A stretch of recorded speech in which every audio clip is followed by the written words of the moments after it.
Hello, I'm Brett Thomas, leadership trainer, mentor, and coach, and I've been helping leaders solve their biggest problems, influence and motivate their teams, and guide their organizations to success for more than 20 years. I've written 10 books on leadership and created the world's most effective leadership development method, which has been adopted by more than 2,000 companies. In this free Reinventing Leadership video series, I'm answering some of the biggest questions leaders ask and helping to solve some of the toughest leadership problems. All of the videos in this series are based on my book, Reinventing Leadership. Discover the revolutionary method that thousands of leaders and organizations are using to rapidly improve leadership performance and organizational results. And if you want a copy, I'll give you a digital copy for free. Details at the end of this video. If you want to become a more influential, a more impactful, a more successful leader, then take a moment right now to watch this short video and grab a free copy of my book at the end of it. In this free video series, I'm answering 5 essential leadership questions. 1, why is it that most leadership development efforts fail, and what does actually work? 2, what leadership qualities and skills are most important to be successful as an organizational leader? 3, which leadership style works best? 4, what do effective leaders actually do? Is there a model or framework that can help me really understand exactly what I should be doing to be successful in my leadership role? 5, is there a fast and efficient method to improve my leadership skills and my ability to influence and motivate my team, hold people accountable, and guide my organization to success? In this video in the series, I'll answer the question, why is it that most leadership development efforts fail, and what does actually work? In my book, Reinventing Leadership, which I'll give you a free copy if you want, details at the end of the video, I spend a whole chapter answering this question. It's chapter 1, titled Bogus Leadership Advice. In this short video, I'm going to highlight some of the most important ideas from this chapter to help answer this important question. All right, let's start by going right to the book, and let's hear what some of the other leadership experts have to say about what I call bogus leadership and the leadership development industry. Bernard Bass, the well-respected leadership researcher and author, has noted any 2-day conference on leadership begins with 1 day of argumentation about what leadership means. MIT Sloan management professor John Van Manen has stated, even today, 3+ decades in, there's no real definition of it. Another well-known theorist, Fred Fiedler, observed, there are almost as many definitions of leadership as there are leadership theories, and there are almost as many theories of leadership as there are psychologists working in the field. William Deresiewicz, author of Excellent Sheep, points out that no one appears to know what the word even means. There seem to be 2 possibilities, he writes. The first is that it means nothing at all, or whatever definition is useful at any given time. The second is that it simply means being in charge. Esteemed Harvard professor Barbara Kellerman says, the leadership industry has failed over its roughly 40-year history to improve the human condition in any major, meaningful, or measurable way. In her book, The End of Leadership, she says, there is scant evidence that this enormous investment of time and money has paid off. The leadership development industry is estimated to be $15 billion a year in the U.S. and $50 billion per year worldwide. Leadership researcher and New York Times bestselling author Duff McDonald describes the leadership industry this way, most of it is bullshit. Unfortunately, there are few business school faculty members who could ever summon the courage to admit such a thing, but some do, and they use the same language. Jeffrey Pfeffer, a prominent Stanford management professor and author of numerous leadership books, including Leadership BS, Fixing Workplaces and Careers One Truth at a Time, writes, The single biggest barrier to effective leadership is, in my view, the leadership industry itself. Instead of telling people the skills and behaviors they need to be effective in getting things done, we tell them almost the opposite, blandishments about how we wish people would be and how we wish workplaces were. He continues, if one is at all sensitive to the human costs incurred as leaders flame out and lose their jobs, cares and concerns that I and I suspect many others share, then the continuing failure of the leadership industry in all of its forms and activities to make things better needs to be both explained and remedied. Well, hello, Brett Thomas here. My series of books, 10 and counting, my courses, my MBA and executive leadership programs, our Integral Leadership Academy, my new C-Suite leadership program at Growth Institute. I would say that all of these things and much of my professional career is devoted to just that, to explaining and remedying the disappointing and frankly shameful leadership development industry. This is a brief video, and I go into a lot more detail in the book and the free training I'm currently offering for my social media followers who grab a free copy of the book. So let me just briefly summarize why there is so much bogus leadership advice and why the leadership industry doesn't really develop leaders. And yeah, that includes most leadership coaching programs and most leadership training programs. Not all, but according to the research, it is 100% accurate to say that most leadership development efforts do not produce any meaningful results in terms of increasing leadership ability and skill. So, number one, most leadership trainers and coaches do not recognize leadership as a technical and complex skill, and instead speak about leader character traits, or qualities, as they often call them, rather than teaching specific techniques, behaviors, and skills. Jeffrey Pfeffer and other whistleblowers on the leadership development industry talk about this. In case you aren't aware of it, there is only one way to learn a complex skill.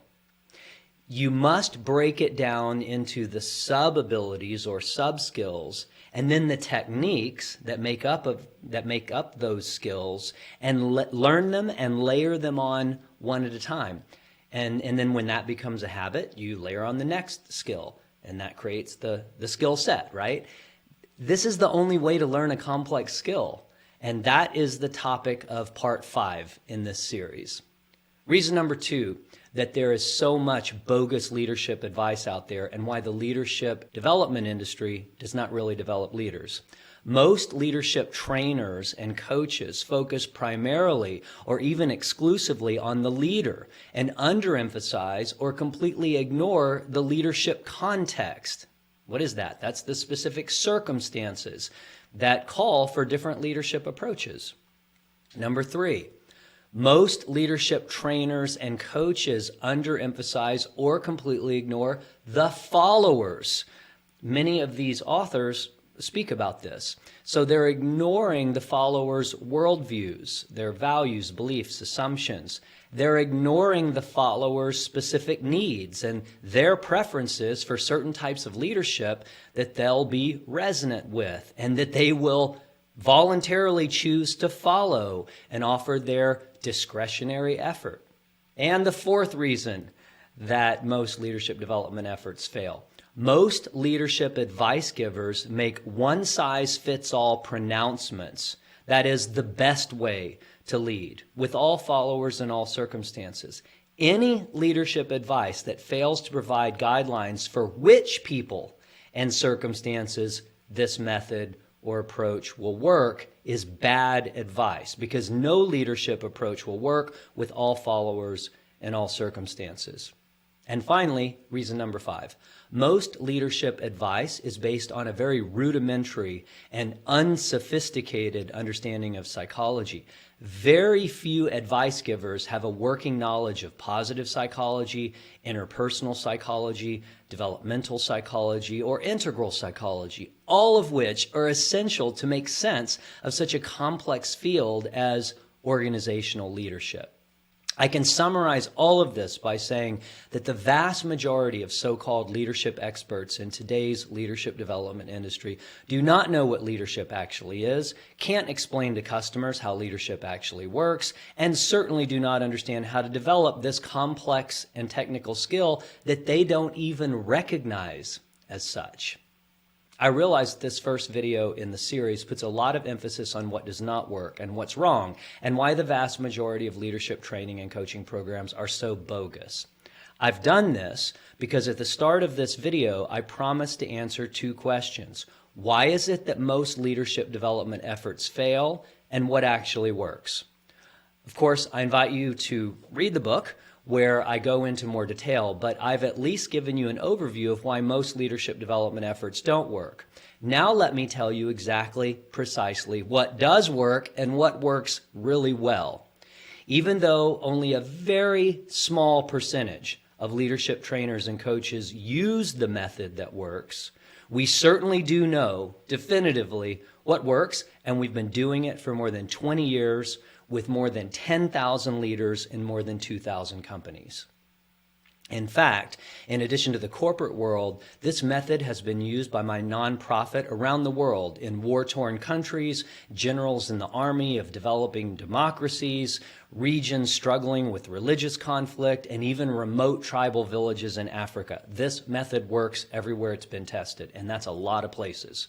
So what does work? Number one, you must recognize leadership is a complex skill, no different than all the other complex skills that you've already learned as a child and as an adult in your personal and professional life. Sports, basketball, dribbling, passing, shooting, rebounding. The arts, let's take learning to play a musical instrument. Maybe you learn to play the piano or the guitar. Well, you have to learn how to make the notes, combine the notes into scales, then combine those notes again into chords, and then learn how to do chord progressions. Let's take martial arts. Mixed martial arts is very popular. There are 3 abilities you have to know and practice to do mixed martial arts: wrestling, kickboxing, and grappling. And I could go on and on. You already know what it takes to learn a complex skill. You have to ask yourself why all the trainers and coaches, or the vast majority of them, not all of them, that you've come across don't treat leadership as a complex skill. It's at least as complex as baseball, basketball, learning to play a musical instrument, or martial arts. To learn any complex skill, you have to break it down into the smaller abilities or skill sets, then learn the specific techniques for each. And you must layer on the techniques, one layer at a time, as you internalize them and as the habits turn into skills. So practice-based leadership, we start with the practice, that's the technique. You practice that until it becomes a habit. The habit then, after a number of weeks, turns into a skill. And then you start to layer on other techniques, practices that turn into skills. That creates skill sets. And then the skill sets bundled together, and there you have your abilities. This is called practice-based leadership. It's the method that my company and I pioneered over 20 years ago and have been refining and fine-tuning for 2 decades. A practice-based approach is the only way to learn a complex skill, period. You already know this. You've learned dozens of complex skills in your life. It's common sense, but you have to ask yourself why most leadership trainers and coaches don't approach leadership as a complex skill. The simple answer is they don't know that it is a complex skill. It's bogus advice, and you should not take that bogus advice. Number 3, you obviously have to know what the abilities are to practice, like the examples I gave, basketball, music, martial arts. You must have instruction from someone who's a legitimate expert in those specific leadership techniques. That is, specific behaviors, not mindset coaching. I talk about that in the book. I won't go into the detail here in this short video. This is the subject of parts 2, 4, and 5 in this series. What does work? Number 4.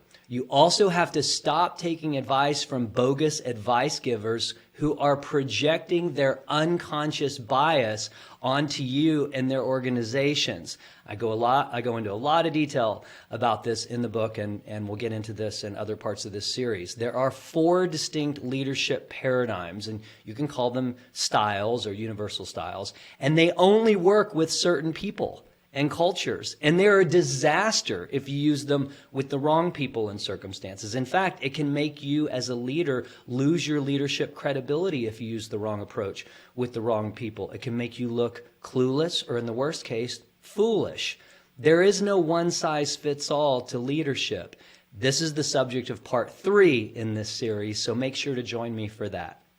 So that's all the time we have for this short video. Thanks for watching. If you found this video valuable, please like and subscribe to my channel. And as I mentioned, I'm giving away a free digital copy of my book, Reinventing Leadership, and a free training where I whiteboard out on video all the main ideas in the book, and I explain in very precise detail what all the most successful leaders do, their 3 abilities and 9 skill sets, and I tell you exactly how to implement the world's most effective leadership skill building method. If you want to become a more influential, impactful, and successful leader, then definitely take a moment to click the link below this video or point your browser to reinventingleadership.com. I look forward to continuing this conversation in the free training on my website. So click the link, and I'll see you shortly.